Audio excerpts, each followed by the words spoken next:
Good morning, all of you. So we are in chapter living and non-living, which is chapter 7. And in previous chapter, in previous lecture, we talk about characteristics of living things, in which we talk about several living things move. Okay. Now today I am going to teach you all living things are made up of cell. So just like our house are made up of so many bricks, so therefore similarly our body is also made up of so many cells. Okay, your school building is made up of bricks arranged in a layer. A bricks is a smallest unit of construction. Similarly, living organisms are made up of tiny units, which is called cell. Some plants and animals consist of only one cell. All bacteria, yeast, and some plants living in water are made up of only one cell. And those organisms which are made up of only one cell are said to be unicellular. Okay, amoeba, paramecium, and many other animals are also made up of only one cell. There is no change in the number of cells throughout their life cycle, and the bigger the animals, the greater the number of cells, and the make them body of its body. But they are also begin their life from the single life. So whatever the large animals are there, they are also start their journey of life from single cell, but they produce cell, they increase their body, develop new cell. Okay, and those organisms which are made up of more than one or multiple cell, they are said to be multicellular organism. Okay, let us talk about another characteristic, which is living things grow.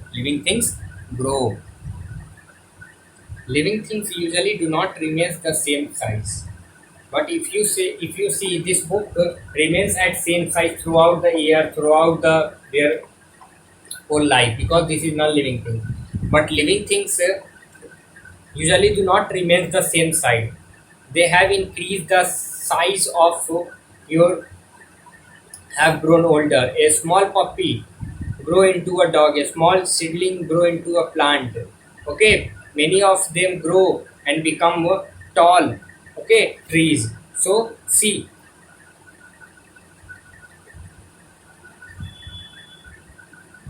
how this child become that one, that one, that one, that one. Okay, see this seed become.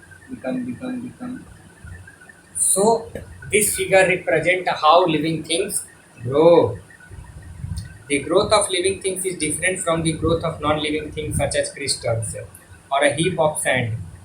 Growth of living things occur within the organism by the division of cell. Okay, so once the number of cell is increased, their body is automatically developed.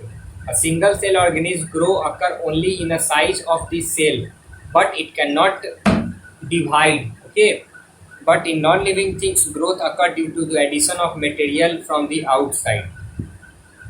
Animals stop growing after they have reached the certain size or age, whereas plant continue growing throughout their life. Okay, plant is not stop their growing. They grow throughout the year, throughout their life. But animal and human being stop growing. Okay, after they have reached their certain shape and size and age. So living things have a definite lifespan. Let us talk about lifespan. Bacteria 20 minutes. After 20 minutes, bacteria dead. Housefly 1 to 4 months.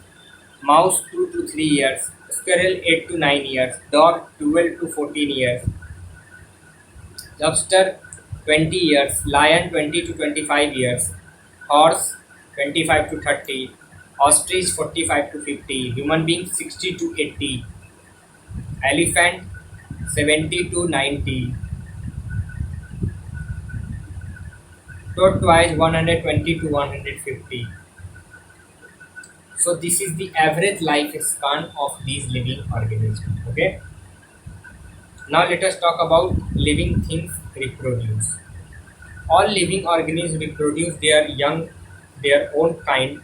All animals such as human being, dogs, cat, cows, gives birth to the new animals like themselves. We all know that baby birds hatch from eggs and birds sit on the eggs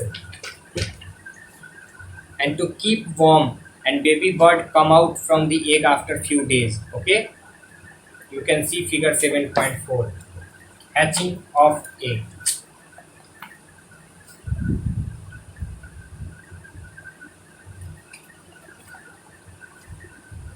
Can you imagine what could happen if the living things could not reproduce? Yes, I imagine the species of that living organism will finish like dinosaur. Okay, there could be no living organism on the earth if reproduction is stopped.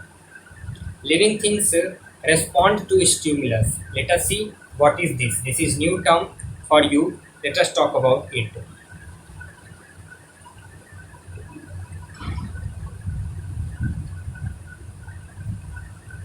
When you touch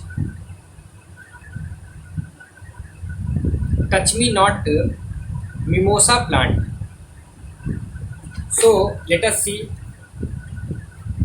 what happened. Before touch, this is the status of this leaf, and after touch, it close their leaf. So